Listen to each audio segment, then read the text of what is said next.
एक दफ़ा का जिक्र है कि एक भूखी लोमड़ी थी जो कुछ खाने को तलाश कर रही थी। उससे बहुत भूख लगी थी। इसने बहुत कोशिश की लेकिन लोमड़ी को खाने को कुछ ना मिला। आखिर वो एक जंगल में गई और वहाँ खाना तलाश करने लगी। अचानक उसकी नज़र एक बड़े दरख्त पर पड़ी जिसमें एक सुराख था। सुराख के अंदर एक पैकेट था।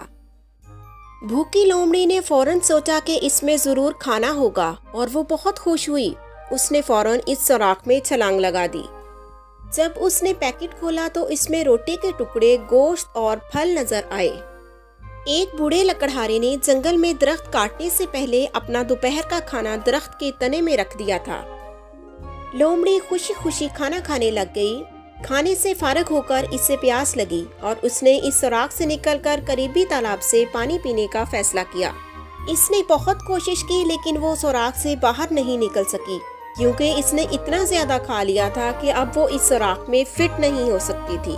लोमड़ी सख्त उदास और परेशान हुई। उसने खुद से कहा, काश इसने इस सुराख में कूदने से पहले कुछ सोचा होता। तो प्यारे बच्चों, इस कहानी से हमें ये इखलाकी सबक मिलता है कि कोई भी काम करने से पहले एक बार इस काम के नतीजे के बारे में जरूर सोचना चाहिए।